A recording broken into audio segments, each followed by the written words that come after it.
El Señor esté con ustedes. Lectura del Santo Evangelio según San Marcos.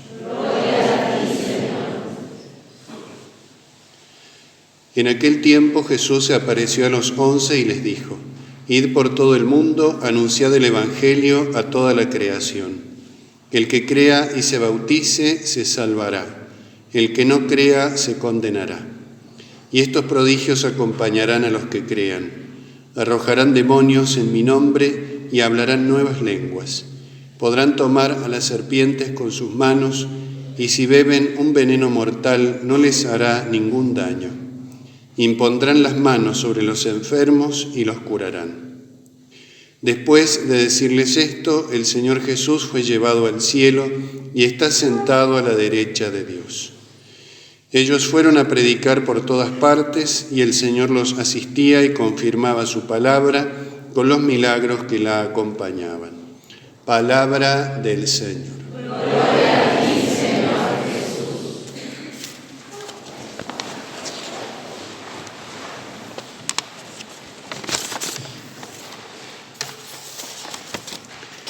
Queridos hermanos, en este segundo día de la novena vamos a comenzar a reflexionar sobre el sacramento que es la puerta de entrada a la vida cristiana, que es el sacramento del bautismo.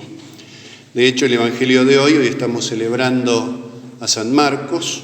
El propio San Marcos nos relata este mandato que el Señor hace a los apóstoles, a sus sucesores, hasta el fin de los tiempos.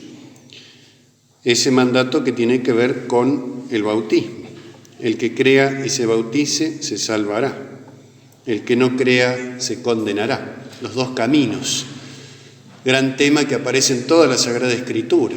Porque en el fondo no hay más que dos caminos. O se va hacia Dios, cumpliendo su voluntad, aprovechando esos medios que el Señor nos da para llegar a la salvación, o se va por el camino contrario. Esto ya lo proclamaba el Antiguo Testamento. El Salmo primero, por ejemplo, nos habla de esto.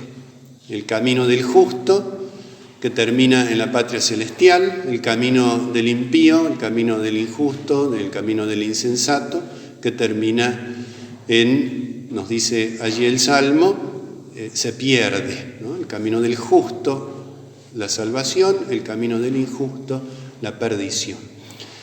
Por supuesto que a lo largo de nuestra vida tenemos la oportunidad de cambiar, de corregirnos. Ya hablaremos también de la conversión. Pero hay un acontecimiento muy importante que nos narra el libro del Génesis, que es el acontecimiento más dramático de la historia, que es el pecado original. Y es necesario conocer esto para entender mejor la grandeza del bautismo y cómo el bautismo incide en toda nuestra vida cristiana. Lo que ayer planteábamos, el bautismo no es solamente, o no implica solamente su recepción, sino implica un compromiso asumido a partir de ese momento y renovado a lo largo de toda nuestra vida. Si no, podríamos caer en ese error, en ese problema de decir, bueno, ya soy bautizado, ya está. El bautismo es el comienzo, no es el final, es el inicio, no es el término. En el bautismo Dios nos da la gracia por primera vez para que esa gracia produzca frutos a lo largo de la vida, que son las buenas obras, y un día produzca el fruto más importante de todos, que es la gloria del cielo, la salvación, el fin, ese para el cual hemos sido creados. Pero ¿por qué el bautismo? ¿Por qué es necesario el bautismo? ¿Por qué es tan importante el bautismo? Porque, como les decía, hubo un acontecimiento histórico que nos narra el libro del Génesis, que fue el pecado original. Nuestros primeros padres, Adán y Eva, decidieron, usando mal de su libertad y prestando oídos al tentador, al demonio, decidieron apartarse de Dios. Decidieron rebelarse contra Dios. Querían, por la seducción del demonio, alcanzar la bienaventuranza sin Dios. Y entonces, a partir de ahí, entró la muerte en el mundo, entró el mal en el mundo, entró el desorden del alma, el desorden con los demás, esa esa desviación del espíritu. El hombre se separa de Dios, se desordena interiormente, se separa del prójimo, se distancia de la creación. Pero sobre todo esto, pierde su vínculo de amistad con Dios. Esto es en concreto el pecado. Es cortar el vínculo de amistad con Dios, y no cualquier amistad, sino esa amistad que se llama caridad, que es amistad sobrenatural, que es amistad de salvación. Es el vínculo con Dios a través del cual nos salvamos. Dios nos da la gracia como medio de salvación. Y esto es lo que el pecado original cortó. Y entonces era necesario recuperar ese vínculo, porque sin ese vínculo de la gracia de Dios no podemos salvarnos, no hay posibilidad de salvarnos. Y entonces el bautismo tiene que ver en primera instancia con esto. Debemos reconocer que hubo un corte inicial entre el hombre y Dios, y reanudar ese vínculo es imposible para el hombre. Otro dato que también debemos tener en cuenta. El hombre pudo libremente alejarse de Dios, usando mal de su libertad. La libertad no está para que uno haga lo que quiera, sino que la libertad está para obrar el bien de la manera auténticamente humana. Hoy que se habla tanto de la libertad, y da la impresión de que, no en todos los casos, pero en muchos casos, la libertad consiste en hacer lo que cada uno decida, lo que cada uno considere que es bueno, y nada más. En realidad la libertad, ese don tan precioso que Dios le dio a nuestros primeros padres y también a nosotros, es una manera de obrar auténticamente humana y en razón del bien. Es la manera en la cual nosotros alcanzamos el bien. Para eso está la libertad. Y lo que hicieron nuestros primeros padres fue usar mal de esa libertad. Decidieron obrar en contra de Dios. Y de allí vienen todas las consecuencias a lo largo de la historia. En nuestro tiempo también, por supuesto, que podemos ver una voluntad debilitada para obrar el bien. Queremos obrar el bien y nos cuesta. Queremos evitar el mal y también nos cuesta. Una inteligencia oscurecida. Confundimos el bien que el mal. Da lo mismo la verdad que el error. Da lo mismo cualquier opinión que la verdad en sí misma. Da lo mismo orientar nuestra vida hacia Dios que desorientarnos o orientarla a otras cosas. Son consecuencias. Y toda esta oscuridad del pecado, que es la oscuridad más grande que el ser humano puede tener, era irremediable de parte nuestra. Era, como lo dice también en el Antiguo Testamento algunos de los profetas, una llaga incurable, algo que nadie podía poner remedio. Y entonces, como decíamos ayer, el Cristo de Renca nos recuerda a Cristo crucificado, nos recuerda la pasión, la muerte, la resurrección, por supuesto, y por ese sacrificio de Cristo nos viene la gracia.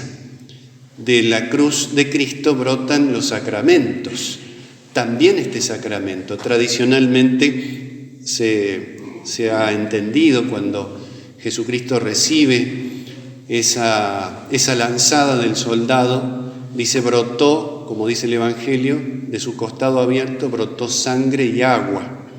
Y tradicionalmente se ha entendido como el origen de dos de los sacramentos, el sacramento más importante, la Eucaristía, representado allí en la sangre, y el agua, que representa el bautismo. Entonces, cuando nosotros somos bautizados, cuando fuimos bautizados, sucedió esto. Ese vínculo con Dios que estaba cortado, todos nosotros comenzamos a existir lejos de Dios. Comenzamos nuestra existencia sin ser hijos de Dios, que, insisto, es lo peor que nos puede pasar. Por herencia, heredamos ese pecado de nuestros primeros padres. Entonces, el bautismo por eso es tan importante, porque lo primero que hace es vincularnos de nuevo con Dios. Se reanuda ese vínculo de caridad, de amistad, de amor, de salvación. Cuando recibimos el bautismo, se abre el cielo para nosotros. Tenemos la posibilidad que antes no teníamos la posibilidad de salvarnos. Por supuesto que hablo de este camino ordinario de salvación, que es el que Dios quiere y es el que nosotros debemos querer porque Él lo quiere. No da lo mismo estar bautizado que no estarlo. Y tanto en referencia al bautismo recibido por nosotros o al bautismo que nosotros buscamos para nuestros hijos, para nuestros familiares, tener en cuenta esto es muy importante. A veces se ve en las familias que sí, se bautiza a los hijos, pero sin un interés real en que después vivan la fe. Es como sembrar una semilla en el campo y que a uno no le interese si crece o no. Creo que ninguno de nosotros haría eso. Si uno gasta para sembrar, lo que quiere es que esa semilla crezca, dé fruto, sirva de alimento, sirva de sustento. En este año donde hubo esa helada tan grande, que daba lástima ver los campos helados, uno puede pensar, bueno, ¿quién se alegra de eso? ¿Alguien se puede alegrar de eso? ¿Alguien se puede alegrar de que ese trabajo, esa semilla sembrada, esa planta que empieza a crecer, no dé fruto? No, uno se entristece porque uno quiere otra cosa, lo ha sembrado para otra cosa. Bueno, el bautismo es esto mismo, pero su fruto es la vida eterna. Y entonces ya sea nuestro bautismo, el bautismo que nosotros hemos recibido, ya sea el bautismo que queremos para nuestros hijos, para nuestros familiares, tiene que tener este sentido.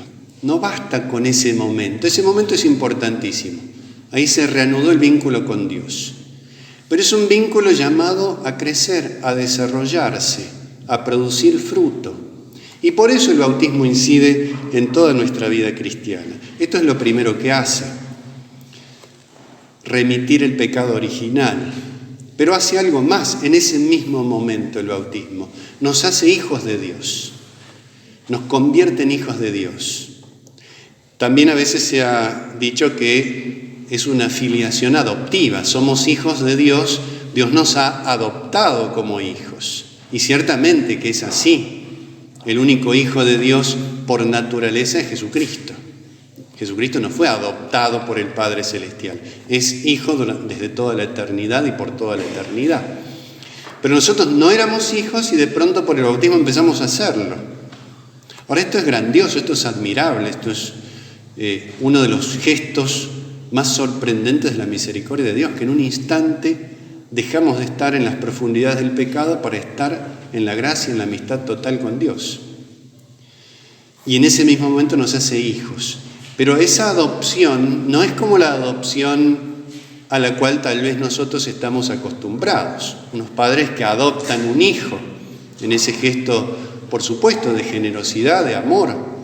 Dios nos adopta, pero hace algo más. No es un mero nombre, no es una cuestión jurídica, sino que nos hace participar misteriosamente de su misma naturaleza, misteriosamente. En otras palabras, nos da algo divino, nos diviniza de alguna manera. Fíjense que el bautismo hace, por la gracia y por el amor, lo que el demonio le había prometido falsamente a nuestros primeros padres. Seréis como dioses. Seréis felices sin Dios. Por eso el pecado original, siendo un acontecimiento histórico, se vuelve a reeditar a lo largo de la historia de muchas maneras distintas. Cuando el hombre busca la felicidad, busca la salvación, busca la bienaventuranza, sin Dios. Yo quiero ser feliz, sí, pero sin Dios. No hay nadie, ningún ser humano en toda la historia que diga yo no quiero ser feliz. Todos queremos ser felices, todos queremos la plenitud de nuestra vida.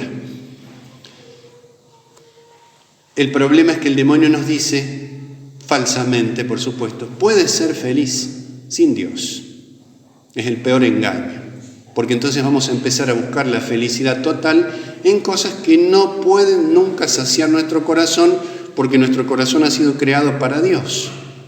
Más aún, si nosotros lográramos tener en esta vida todo el éxito del mundo, toda la prosperidad del mundo, todas las riquezas del mundo, todos los placeres del mundo, si tuviéramos absolutamente todo, tampoco seríamos felices. Nuestro corazón ha sido creado para Dios. Solo Dios lo puede saciar. Este es el gran drama del pecado original, del pecado personal, y esta es la grandeza del bautismo. Nos remite el pecado original, nos convierte en hijos de Dios. ¿Y esto qué hace Dios en el fondo acá? Hace una obra de restauración. Una persona que recién es bautizada es una maravilla, podríamos decirlo, usando un término poco habitual para los sacramentos, pero es una obra de arte. Cuando nosotros contemplamos una obra de arte, ¿qué vemos? La verdadera obra de arte, vemos proporción, vemos armonía, vemos belleza. Nos atrae, nos atrapa, nos encanta. La contemplamos, nos quedamos admirados. Ya sea una obra de arte hecha por un artesano humano, ya sea un paisaje. Dios nos ha creado para eso, para embellecer el mundo con nuestras obras en primer lugar. Nos dice el libro del Génesis, cuando Dios creó a Adán y Eva, lo puso en el jardín del Edén para que lo cuidara, para que lo labrara, para que trabajara. Y esas palabras a nosotros, heridos por el pecado original, no nos suenan muy agradables para trabajar. Uno quisiera tal vez no tener que trabajar. En el fondo es esto: Dios participó al ser humano de su propia obra para que la continuara. Dios es el supremo artista. Todo lo hizo bien, nos dice cada día de la creación. Vio que era bueno, vio que era bueno. Y si ustedes repasan los días de la creación, es como una obra de arte. Primero la luz y las tinieblas, o sea, primero iluminar, después empezar a distinguir el agua, la tierra, el cielo, y después adornar, decorar, embellecer cada uno de esos ámbitos, ¿no? Los peces, las plantas, ¿no? Y al final, el último día, el sexto día, la creación del hombre, para que prolongara eso. Nuestra tarea en el mundo es embellecerlo. Embellecerlo con nuestras obras, con nuestra bondad, con nuestra misericordia, con nuestro amor, con nuestro esfuerzo por ser mejores, con nuestras virtudes. Eso embellece realmente el mundo. A veces tenemos una mirada real, pero un poco parcial. Vemos un mundo oscurecido, un mundo del mal reina, donde aparece por todas partes, y nos olvidamos de esto, que nosotros somos, por participación de Dios, quienes debemos embellecerlo con nuestro modo de obrar. Eso hizo Dios con nosotros el día de nuestro bautismo. Nos cambió esa deformidad en la cual nos sumerge el pecado en belleza, en perfección, en luminosidad, para que así también nosotros lo hagamos a lo largo de toda nuestra vida. Tal vez es una belleza que no se ve a los ojos de la carne, pero Dios lo ve, y lo que importa es lo que Dios ve fundamentalmente. Tal vez hacemos obras buenas que nadie ve, nadie reconoce, nadie valora, nadie tiene en cuenta, que parecen muy pequeñas ante los ojos de los demás, pero si son hechas por amor a Dios y porque somos sus hijos, esas obras son bellas, son grandes, son importantes, nos acercan a la salvación. Por eso vivir como hijos es vivir como vivió Jesucristo. ¿Qué es lo que hizo Jesucristo? Vivió agradando siempre al Padre Celestial. Casi podríamos decir, es un resumen de la vida cristiana, de la vida bautismal. El bautizado no es alguien, o el cristiano no es alguien que dice, ya recibí el bautismo, ya soy cristiano y ya está, ahora puedo dedicarme a otra cosa. No. Por haber recibido el bautismo, el cristiano es alguien que a lo largo de toda su vida, hasta el último suspiro de su existencia en este mundo, vive para agradar al Padre Celestial. ¿O acaso no queremos agradar a aquellos que son nuestros amigos? ¿Acaso a nuestros amigos queremos hacerles pasar un mal rato? No, todo lo contrario. ¿Por qué? ¿Por lo que nos dan? No, porque somos amigos. Así es la amistad con Dios. Así es nuestra filiación con Dios. Dios no se ha revelado como un amo que da órdenes y nada más, como un jefe al cual hay que obedecer y nada más, sino como un padre que, porque nos ama, nos encamina, nos ayuda, nos manda cosas, nos prohíbe otras. Pero eso es lo que hace cualquier buen padre con sus hijos. Es lo que hace Dios con nosotros. A veces nos rebelamos o decimos, bueno, tengo que ir a misa los domingos, tengo que confesarme, tengo que rezar, tengo que obrar bien. Y a veces eso nos da cansancio, a veces nos da tristeza, nos da pereza. Pero en el fondo es esto lo que Dios nos pide, es padre. Un buen padre no le dice a su hijo, haz lo que quieras, no. Le pone límites, no le da todo el tiempo lo que el niño le pide. ¿Y por qué lo hace? No para complicarle la existencia, lo hace porque lo quiere. Porque quiere que sea un buen hombre el día de mañana, quiere que madure, quiere que valore las cosas. Eso hace Dios con nosotros, exactamente eso, pero por supuesto en un nivel mucho más importante. Vamos a pedirle en este día entonces a nuestro Señor de Renca que nos conceda esa gracia de vivir agradando siempre a nuestro Padre Celestial y por ese motivo luchar contra todo aquello que pueda oscurecer nuestra alma. Porque amamos a Dios, queremos rechazar todo lo que a Dios le ofende y queremos hacer todo lo que a Dios le agrada. Esa es la verdadera condición bautismal. Pidámosle al Señor que nos conceda esa gracia de vivir siempre como hijos de Dios, agradando a nuestro Padre Celestial y que un día podamos participar de ese fruto definitivo de nuestra condición bautismal que es la gloria del cielo. Que así sea.